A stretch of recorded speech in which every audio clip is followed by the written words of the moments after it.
Good evening from New York. I'm Chris Hayes, and thank you for joining us on a very, very busy Friday. We're covering a whole bunch of developing stories, including the escalating conflict between Israel and Iran. That began, or at least this round of it began, 24 hours ago when Israel launched those military strikes against the capital city of Tehran, targeting both nuclear and military infrastructure, as well as key leaders, the armed forces, residential homes. Iran then retaliated earlier today, starting around 9 p.m. local time in Tel Aviv. The United States helped Israel defend against those strikes, so now we have apparently been pulled into yet another war in the Middle East, which really does seem to me to amount to another broken promise from the Trump administration, which quite clearly campaigned on that not happening. We're going to have much more on this story a little later in the hour. We begin tonight with what's happening here in the United States on American streets, where resistance and protests and public opinion and politics, all of that still matter.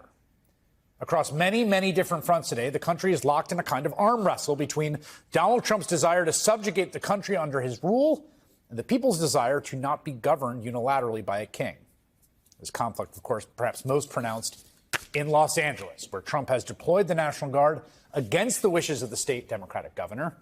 The use of National Guard members was actually struck down by a district court judge yesterday, although they remain in L.A. pending an appeal. And as of today, you've also got 200 Marines that have been deployed into California, which is an enormous escalation. It shouldn't be conflated with the National Guard presence. We don't have Marines on U.S. streets, even under, normal conditions of civil unrest. According to Reuters, those Marines already detained at least one person at the federal building they have been directed to protect. And in fact, Reuters reporting the man that you see there, get this, ready? He's a veteran who was going to an appointment at the Department of Veterans Affairs and accidentally crossed a yellow line. This overreach extends far beyond the troops in L.A. Today, the Trump administration said it would not release recent Columbia graduate student Mahmoud Khalil, a legal resident, a green card holder who has not been charged with any crime. You may remember he was snatched from his home in front of his then 9-month pregnant wife. He's been imprisoned for 3 months over his protected political speech protesting Israel's war in Gaza. Now, Trump's Department of Justice said it would not release Khalil even after a federal judge determined he cannot be deported or detained under the reasoning initially provided by Secretary of State Marco Rubio, which is that Khalil's very presence in the country poses a national security threat. So the government now is saying he's being held for a different reason, related to some discrepancy in his green card application, which the same judge declined to block thus far. Now, let's be clear here, right? Mahmoud Khalil was not arrested and detained over a paperwork dispute. We're talking about the same administration that had federal agents manhandle a United States senator, force him to the ground, and handcuff him after he tried to ask a question at a press conference held by Trump's Homeland Security Director, Kristi Noem. A press conference, by the way, where Noem admitted that the military presence in Los Angeles was explicitly for political and ideological purposes. She said to liberate them from the socialist governing class there. This is also the same government that tried to forcibly prevent a United States Congresswoman from exercising basic and legally protected oversight at an ICE detention facility in her district. Again, all in front of witnesses, all in front of cameras. They then charged the same Congresswoman with federal crimes for her troubles. But as this administration has seen, as we are seeing, people are not just going to roll over and let the country devolve into an authoritarian state. And we are seeing this sort of inherent conflict, what has been the story of Trump 2.0 so far, to my mind, come to a head tomorrow, in fact. Donald Trump is holding a North Korean-style military parade, Soviet-style military parade through the nation's capital, something that we just don't do as a country. Like the last one we did was after the first Persian Gulf War, which was celebrating the end of a war. We don't have that here. It just so happens to fall on his 79th birthday. He's even fundraising from it, if you could believe it. Well, you can, of course. Sending out this email with the subject line, quote, "Please help me before my military parade." I'm sorry, that's a funny sentence. My military parade. And of course, Donald Trump has already promised, quote, "very heavy force against anyone who would choose to protest his special day." He didn't direct this at rioters or looters or people that broke the law. He said protesters would be met with very heavy force. And so it's not surprising that in places like, say, Florida, officials are out there talking like this. If you throw a brick, a firebomb, or point a gun at one of our deputies, we will be notifying your family where to collect your remains at, because we will kill you graveyard dead. We're not going to play. If somebody's in front of you and they're threatening your vehicle, you just drive. Regardless of the threats, there will be enormous peaceful protests tomorrow, all across the country. In fact, from coast to coast, there will even be a few international protests in solidarity against Donald Trump's desire to rule like a king. In fact, we've been seeing a lot of protests against Donald Trump lately, and you might not know this if you watch the news, right? Writ large. There's this organization called Waging Nonviolence that actually tracks this, and it's a very scrupulous accounting. I got to say, I know the people that do it. They're academics. They're serious folks, right? So look at the blue line on the top. Those are organized nonviolent protests in 2025. They are far outpacing the same metric during Trump's first term. That's the green line on the bottom. More mass mobilization happening. Anecdotally, we are seeing report after report after report. I mean, truly, dozens a day I come across showing that regular people of all kinds of different politics and ideologies, even people who voted for Trump, are just not happy about his indiscriminate mass deportation scheme. Voters may support deporting those who have committed serious crimes. The polling would indicate that that's true. What is clear they do not support is deporting friends and family members and their neighbors and their coworkers and chasing people through strawberry fields and their employees. People who, in many cases, have lived here for years. In one case of an individual I saw today, he's been here 30 years. He's got kids and grandkids. And again, this isn't conjecture. Polling bearing this out. Earlier this week, Quinnipiac released a poll showing Trump underwater by double digits on both immigration issues and deportations specifically. Today, a new Reuters poll showing much the same. Voters by a margin of 9 points think Trump has gone too far with his deportations. They disapprove of the government arresting local officials who interfere in immigration enforcement by 14 points. They disapprove of how Trump has handled the Los Angeles protests by 15 points. Which is to say, it often doesn't feel like it, but the mass mobilization against Donald Trump is working. What this government is doing is unpopular with broad swaths of Americans. And the more people draw attention to it, the more unpopular it becomes. Time and time again, we've seen the people and courts and some key institutions force Trump to retreat. Here's an example. Kilmar Abrego Garcia is back in the United States. He's released from that mega prison in El Salvador, shipped off with no due process whatsoever, even after the Trump administration insisted multiple times that would never happen. He's never coming back. Today, after months of protest, he got a day in court, a U.S. court, where he pleaded not guilty to the charges this DOJ brought against him, and he will be able to enjoy due process as he is entitled to. In Washington, we got word that Senate Republicans have altered a portion of Trump's bill there that would have limited the court's ability to rein him in. They did so after folks across the country from Nebraska to Iowa showed up to town halls to tell the representatives about that provision the House put in. No way. It's going to require this kind of democratic force and mobilization against the Trump administration constantly. And believe me, I know it is exhausting. This is year 10 that I'm covering him. But there will be a million more small victories along the way. Starting tomorrow, when regular folks across the country, in small towns and big cities and everything in between, organize with a simple message: no kings, not ever. Lorella Praley is the co-president of Organization Community Change. It's one of the leaders of this weekend's No Kings demonstration. She's been very active in the planning. Michelle Goldberg is, of course, my good friend and opinion columnist from the New York Times, where she writes today, progressives need a global movement, and they join me now. It's good to have you both here. Thank you. Lorella, just tell me a little bit about what the organizers for tomorrow's protests are envisioning, what you're hearing, what the amount of reaction looks like. I think we're expecting protests all over the country. I mean, you saw the map, small towns, rural America, in big cities. And I think what we're seeing is people saying enough. No kings in the United States of America. And all of these protests are happening on the heels of an escalating few weeks where they are overreaching They are full force in elementary schools, at Home Depots, now also reportedly today going to parks, picking up nannies and the kids that they are taking care of to deport undocumented people. But actually what we're seeing across this country is them targeting anyone who looks like me, anyone who is Latino or brown and beyond in this moment. And so I think what we're going to see tomorrow is people saying that is not who we are. They're going to stand up, push back. And that's the kind of thing we need, because no one is coming to save us. In an authoritarian breakthrough, the only backstop is us, the people.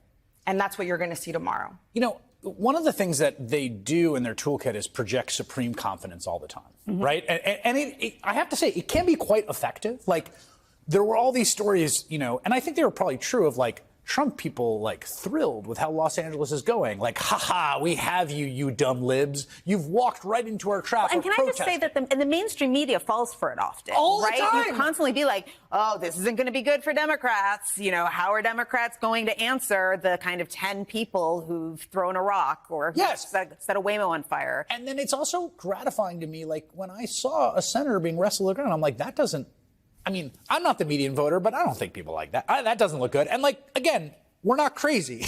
Like, people don't like what they're seeing. Right. And you see that in the polling, not just on immigration, but you've seen in a couple of polls now, you know, 37% approval rating for this president. You know, he obviously has a hard core of supporters, but the myth of this administration is that they represent kind of quote unquote the people, the American people, and everybody else are just some sort of fringe marginal weirdos who can't get with the program, which is why it's so important to have this kind of show of popular resistance, because they aren't the people. And, you know, he won this election, and there were certainly a lot of people who voted for him hoping that he would do exactly this. But we're also seeing that there were a lot of people who bought into this weird fantasy version of Trump in which he was just going to send them stimulus checks and deport the worst of the worst.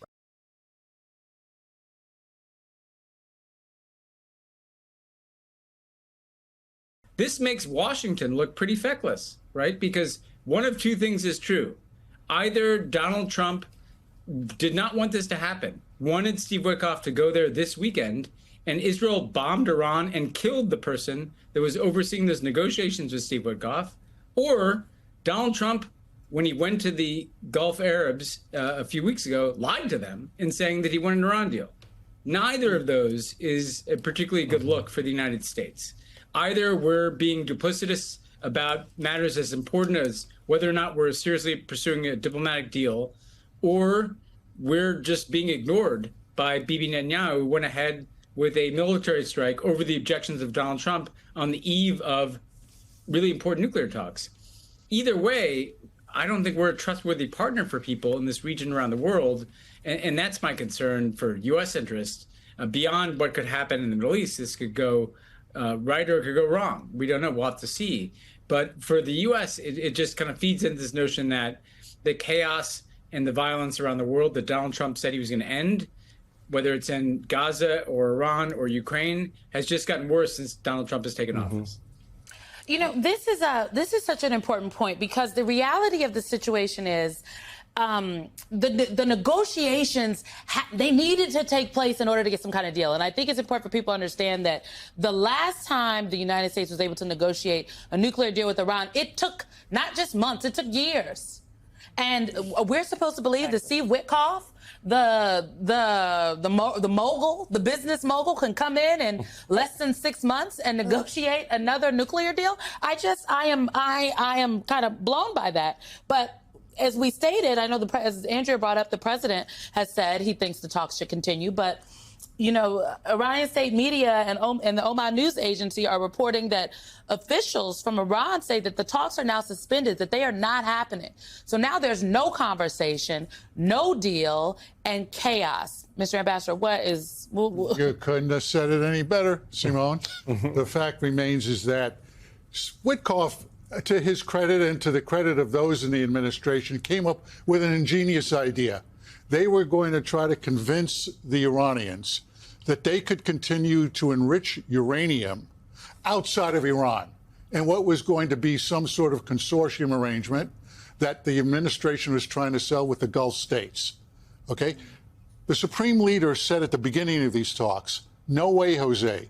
We are never going to export our uranium enrichment program to another territory under the supervision of other countries. The administration came back and said, we need you to agree to this. And the Supreme Leader said no. 2 times he said no, 3 times he's out. And in the meantime, while these negotiations were going on, the intelligence information that I have from Israeli sources is that the Iranians had continued to really rush to try to get to a point where their enrichment was now able to become an ignition, a system that could be ignited onto a bomb. And the Israeli intelligence, which had been operating through the Mossad in Iran for some time, came to Netanyahu and to the American government and said, we have run out of time.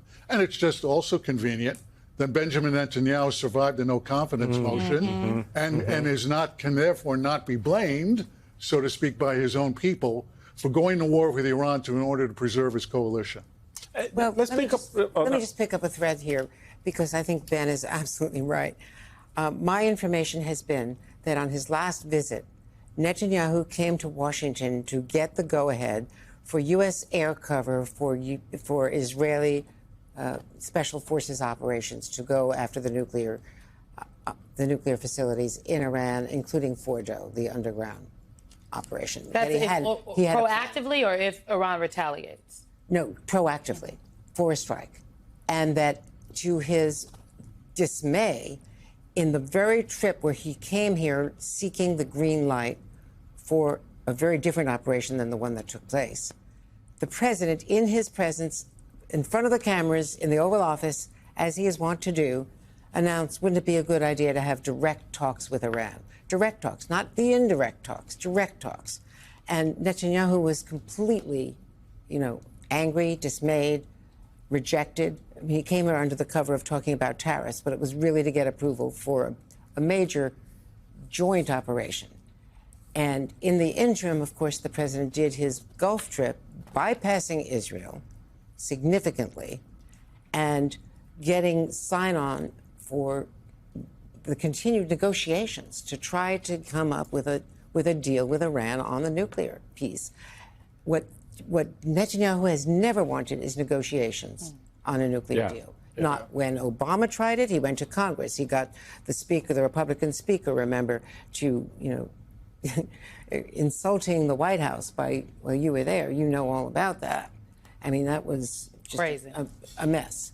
So Netanyahu came here and campaigned against the nuclear deal. I covered all of that. And we were, as you point out, it took years. We were in, all over Switzerland. Ben was in it, Michael. He was in it. So I was going to dovetail on that. We got less than a minute left on this, Ben. But to the points that Andrew was making, so do you think, in light of that visit by Netanyahu with Trump and how that unfolded, Netanyahu went, you know what? I got this. We're just going to take it and we're going to do it our way. Right. And now there's a little bit of cleanup on aisle 9 on the back end to sort of say who was in or not in the conversation. What's your take about that reporting? 100% it's cleanup on aisle 9. And look, with all due respect, Mark, the Iranians have a long way to go to weaponization. They have to get enough fuel, then they have to weaponize it, they have to miniaturize it, they have to put it on a warhead. That was not going to happen in a few weeks. They did not have to do this before Steve Witkoff went there in 2 days because of any intelligence. And so what I think happened is Netanyahu wanted to do this. He did not want there to be a deal between the United States and Iran negotiated by Donald Trump. He did not want to take the risk that would happen. He wanted to take the shot. He's wanted to take this shot for years. And he did this over the objections of the American administration.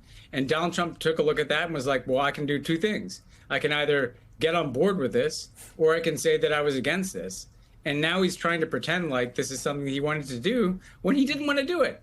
And he's not up to these challenges. He said he would end the war in Ukraine on day 1. That war escalated. He said he would end the war in Gaza. That war has escalated. He said he would prevent this war in Iran. Now we're in a war between Israel and Iran.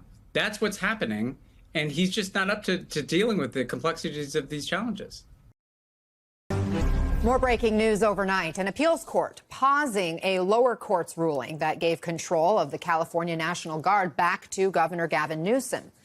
That means President Trump will be able to keep the California National Guard active on the streets of Los Angeles for now, as more immigration and Trump protests are planned over the weekend. And that legal battle plays out as there's new fallout after this dramatic scene. Democratic Senator Alex Padilla of California forcibly grabbed and removed from DHS Secretary Kristi Noem's press conference yesterday. And take a look at this. After being pulled out of that room, the senator is then pushed to the floor. And 3 officials hold him down, handcuffing his hands behind his back. A sitting U.S. senator being handcuffed for the whole world to see. NBC News correspondent David Noriega is live in Los Angeles. Also with us, MSNBC legal analyst Carol Lam. She's a former U.S. attorney for the Southern District of California and former California Superior Court judge. Carol, let's start with these overnight court rulings. As of now, the California National Guard is still under President Trump's control, at least until Tuesday when the appeals court has set this hearing. What do you make of where we are right now?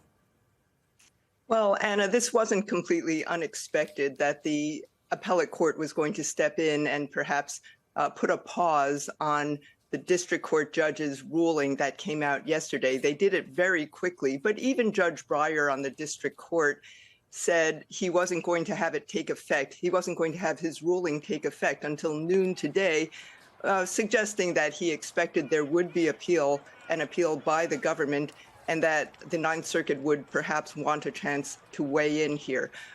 What this really does is it puts a stay on Judge Breyer's ruling. Everything is as it was before. However, I do think that both sides are aware that the conduct that takes place over the next few days could, in fact, impact the Ninth Circuit's evaluation of the case here, and perhaps there will be a little pulling back on both sides to make sure that they aren't viewed as going overboard in the intervening days.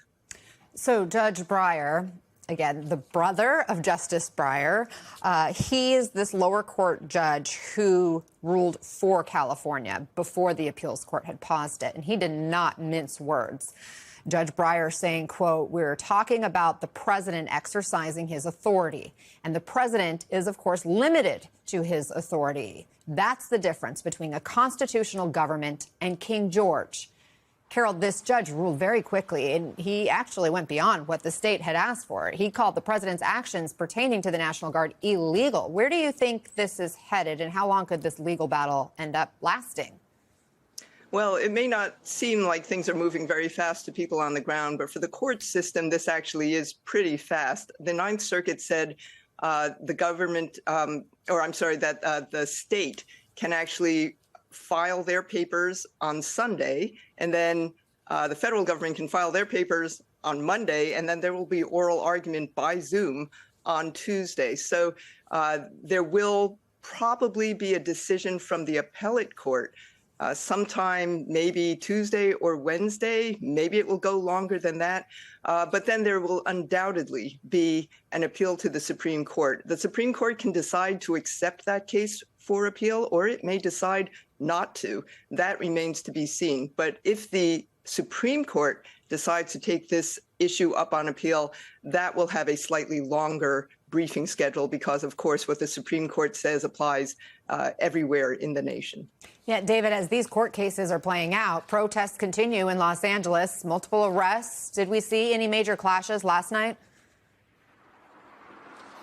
No major clashes last night, and I'll get to that in a minute, but I just want to show you, as I was watching this legal battle play out last night, what I was wondering was, here where the National Guard troops have been posted up for the last week, when I come out tomorrow morning, will I see them here or not? And as you can see, here they are. That remains unchanged.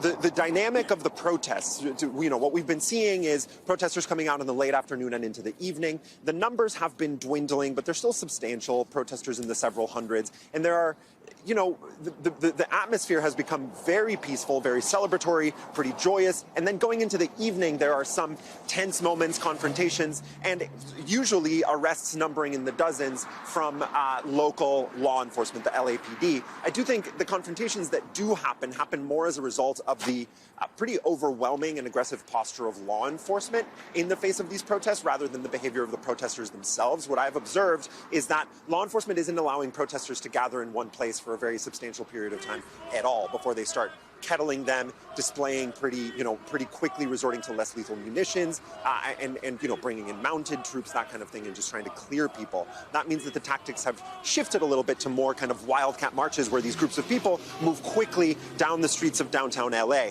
Going into the weekend, Anna, the stakes are extremely high. The stakes are very high for this legal battle about the deployment of the National Guard, but the stakes going into the weekend for these protests are tremendous. The people that I'm talking to in this growing movement, in the civil society groups that have contributed to this movement, both in years past and today, they feel like this is a huge moment for them. Either they will come out in massive numbers and protest peacefully, or things will devolve, as they did last weekend, into disorder. And which direction that goes will determine which side of this, increasingly heated political confrontation proves to be on, the higher ground in terms of whether the National Guard is justified in being here, and whether the Marines are justified in being here, and which way public opinion goes with respect to these increasingly aggressive immigration enforcement operations we're seeing not just here in Southern California, but around the country. Yeah, this is a big test for our country. David Noriega and Carol Lamb, thank you both.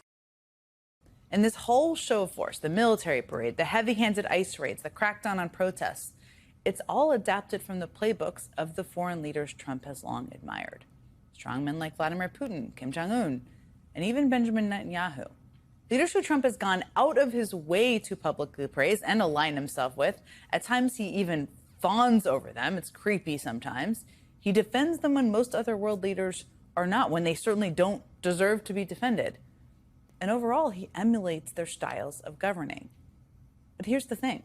Despite all of Trump's admiration and flattery and desire to be like them, those leaders, many of them, are now rejecting him. I mean, here's a real headline from this week. Trump's new love letters reportedly rebuffed by Kim Jong-un. Daily Beast is citing reports that North Korean diplomats have refused to accept a letter Trump wrote to the North Korean despot in hopes of reviving the bizarre rapport they had during his first term. If you shove the memory of that rapport into the dark recesses of your brain, I certainly don't blame you. I almost did.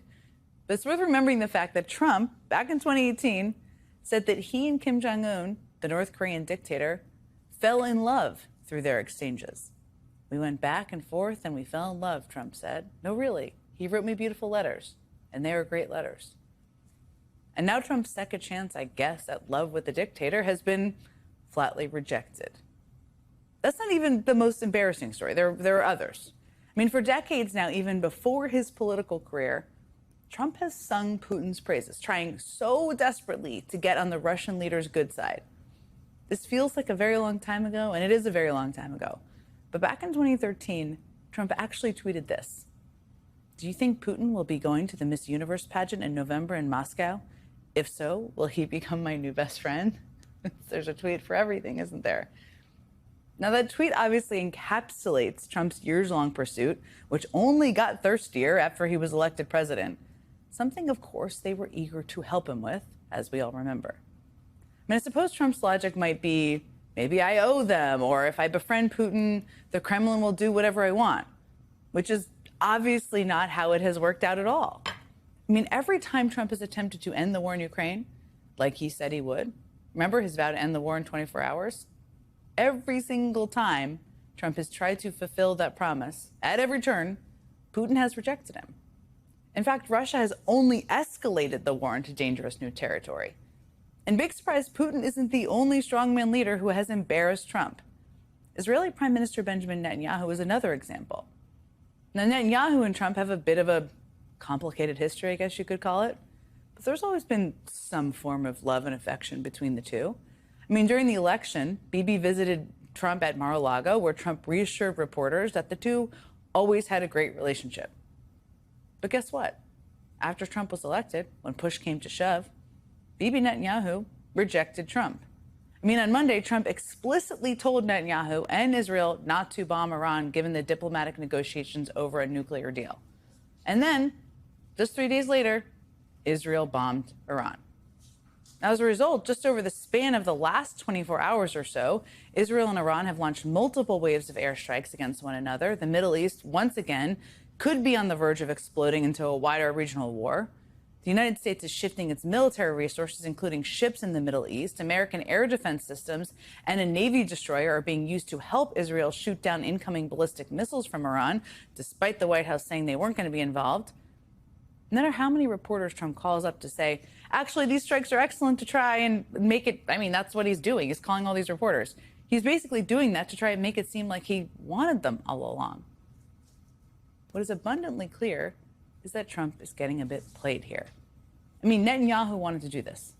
He's wanted to do it for a long, long time, through many presidents. But he did this week. Trump couldn't stop him, just like he can't stop Putin. These world leaders see right through him. They understand his weaknesses, and so do the American people. Tomorrow, on the day of Trump's birthday parade, what is expected to be the largest planned protest against the Trump administration will be taking place across the country, the No Kings protests. Organizers are expecting roughly 2,000 protests, you can see them on the map right there, to take place across the country in all 50 states. The American people are standing up to what Trump is trying to carry out. This brand of strongman governing he is seemingly trying to emulate here in this country. So as we bear witness to an armed active duty United States Marine detaining a civilian on U.S. soil on the day before Trump plans to roll out tanks and have soldiers march on the streets of the Capitol in celebration of his birthday, it's important to stop and recognize where we are as a country, where we still could go, and how to ultimately stop some of the worst things from happening. Well, outrage over Donald Trump using the military as pawns in a manufactured crisis in Los Angeles is building just hours before Donald Trump intends to abuse the military again to celebrate, as Jen said, himself. Donald Trump is throwing a multi-million-dollar military parade for the Army's 250th birthday, which just so happens to coincide with his 79th birthday. But that parade will be overshadowed by the more than 2,000 protest events planned in cities across the country to declare no kings in America. The Trump administration is gaslighting us about what's going on in the streets of Los Angeles. Donald Trump's invented threats have led to a very real crackdown. ICE agents are not just targeting criminals, as this administration would have you believe. They're going after people making beds in hotels, picking vegetables on farms, washing cars, offering help at Home Depots, sewing clothes in garment factories. And that lie has led to angry protests that Donald Trump wanted to squash, and he wanted to look very tough in doing that. So he deployed the military, the National Guard in California, without the governor's consent, something that is very rarely done and never for these types of reasons. And a federal judge ruled last night that that is unlawful. The so-called threat posed by protesters is not and has not reached the level to support the claim by Donald Trump that he made this morning. Quote, "If I didn't send the military into Los Angeles, that city would be burning to the ground right now. We saved L.A., end quote." I don't know if you know anybody in L.A., but give them a call. Send them a text and find out whether any of that is true. State and local officials say the opposite has happened. The Marines that Donald Trump claims he had to deploy were not on the streets of Los Angeles until today, where they are standing guard outside federal buildings. And this video from Reuters purports to show the Marines carrying out the first known detention of a civilian by active duty troops in Los Angeles. Reuters reports, quote, asked about the incident, the U.S. military's Northern Command spokesperson said active duty forces, quote, may temporarily detain an individual in specific circumstances, end quote. Now NBC News reports Russia is doing Trump's bidding on protest disinformation, amplifying conspiracy theories on social media about the protests in Los Angeles against ICE immigration raids. Quote, Russian media and pro-Russian voices have embraced right-wing conspiracy theories about the protests.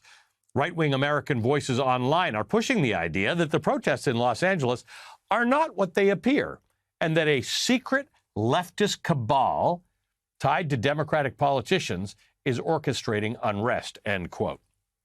Sort of like Pizzagate. The former Republican governor of California, Arnold Schwarzenegger, said this. They make it out to like it is a war zone, the whole Los Angeles, the whole city or the county. And the fact of the matter is it's maybe like 0.001% of the area of Los Angeles has problems and there's a protest. Yeah. And so I think that this is important for people to know, because I don't want all of a sudden tourism to suffer in Los Angeles because what they see on television, because the media sometimes shows it as if the whole Los Angeles is a big war zone, which is not really the case. The threat on the streets of downtown Los Angeles might be invented, but the Trump crackdown in response to it is real. A United States senator was pushed to the ground, handcuffed, and forcibly removed for trying to ask the Homeland Security Secretary a question at a press conference. Senator Alex Padilla was exercising his rights in a state where he has clear legal oversight jurisdiction, and that's what happened. And what he was objecting to is the cruel and potentially unlawful treatment of this administration against immigrants, and the characterization of Los Angeles as needing to be liberated. Republicans are mostly silent about this shocking breach of decency. Some Republicans have privately voiced opposition to what happened, according to Senator Padilla. A few have condemned it publicly, including Republican Senator Susan Collins, who said, "I think it's very disturbing. He's being manhandled and physically removed, and it's hard to imagine a justification for that." The Republican Senator Lisa Murkowski of Alaska said, "It's horrible. It's shocking at every level. It is not the America I know," end quote. It's not the America I know. But many, many more have remained silent. This isn't about Senator Alex Padilla. Trump is testing the U.S. He's testing us, figuring out what we will tolerate. Everything we've seen happening in Los Angeles is trying to send a message to people about resisting this administration. Donald Trump wants to demoralize you into thinking that protesting is pointless. Resistance is futile. Or worse, resistance will be met with force. That's why Donald Trump deployed the National Guard and the Marines to Los Angeles. It's designed to intimidate, to get all of us to fall in line. But we cannot, will not, and must not stay silent. This isn't normal. This is not what democracy looks like. Every day, Donald Trump is making this nation look more and more like a fascist state. We do not normalize this kind of violence simply because the White House doesn't agree with people who dissent. If this is how a United States senator can be treated, then none of us ultimately are immune. We ask, how do you lose a democracy? How does one lose a democracy? This is how you lose a democracy. The question is, how will we respond? Will we defend this institution, or will we yield to the tactics of authoritarian, violent leaders? Now, this is why tens, perhaps hundreds of thousands of Americans are expected to mobilize tomorrow against Donald Trump's administration. The nationwide protest will provide exactly the split-screen moment that Donald Trump doesn't want to detract from his embarrassing military parade, which many Republicans are skipping, according to Politico. Quote, among the 50 GOP lawmakers surveyed by Politico, only 7 said they plan to stay in Washington this weekend for the festivities. Those begging off include members of the Republican leadership in both chambers. Nearly a dozen Senate Republicans dodged questions from HuffPost asking if they were comfortable with the estimated up to $45 million price tag for a military parade as they try really hard to pass a cruel budget bill that will add trillions to the national debt, provide tax cuts to the wealthy, and cause 16 million people to lose health insurance. This is not a good look. And by the way, that's on top of the $134 million cost of deploying the National Guard troops to Los Angeles, something that no one thought was necessary.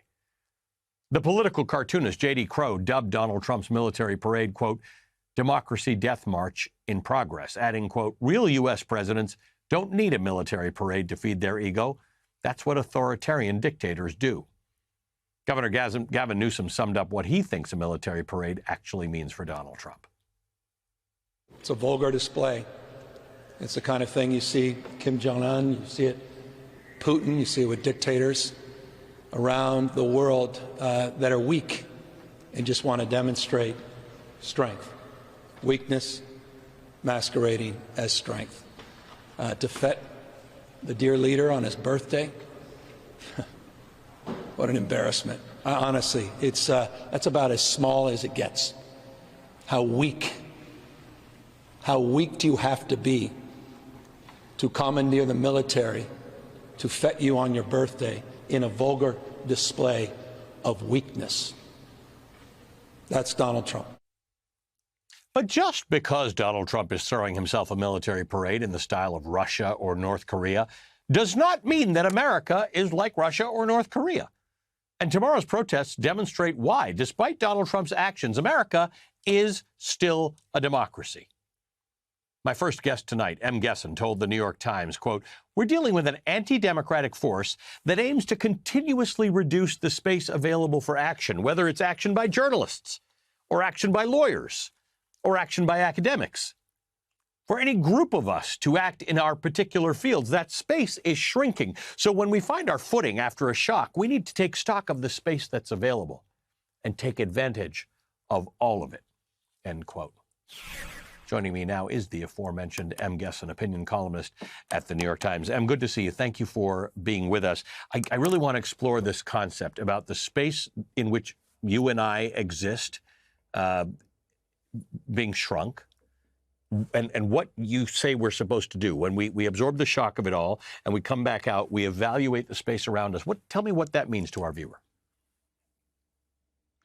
You know, I spent many, many years living in Russia, writing about Vladimir Putin, but even more important for the purposes of this conversation, just living in Russia, being a journalist there. And there's always, as an autocracy takes hold, whether it's doing it slowly like Russia's did or fast like America is doing, there's always this sense of a shrinking space, right? There's something that you could do yesterday that you can't do today. But if there's one thing that you can see in hindsight, it's always, oh my God, we had all this possibility and we didn't use it. And so what I was trying to say is that when we normalize things, and we inevitably do because we're human and because we've sort of gotten used to this administration, as insane as it is, we kind of know its repertoire. It's already tried everything everywhere all at once. And so we kind of feel like, oh, well, I can live with this. I can still do my work. I can still raise my children. I can still get up in the morning, which is all very important. But the more important thing is, what can you actually do? What can you actually do that you may not be able to do tomorrow? And protest is very much a part of that. I think that's important that you say that because we still have agency in the United States. People use all sorts of examples, and I'm sure you have some, but often people talk about Germany in 1933. If you were in Germany in 1933 hoping things would get better, and you could see 1943 Germany, you might behave differently in 1933 Germany. And it's the same idea. It's if you could see into the future and say, this could go very wrong, but I can take action now, including protesting, that may derail this attempt for it to go badly, I should. Absolutely. And, you know, the main difference between Americans in 2025 and Germans in 1933 is that no country had quite gone through what Germany was going through in 1933, which is turning from a democracy into a totalitarian state very fast. But in 2025, we have a lot of that experience. We've seen, yes. We have the history of Germany in 1933, and we have all the contemporary autocracies in their slightly different flavors. And so we know what happens, and we know what's happening. And we know that we have a possibility to stop it now, and we're not going to have it in a few years.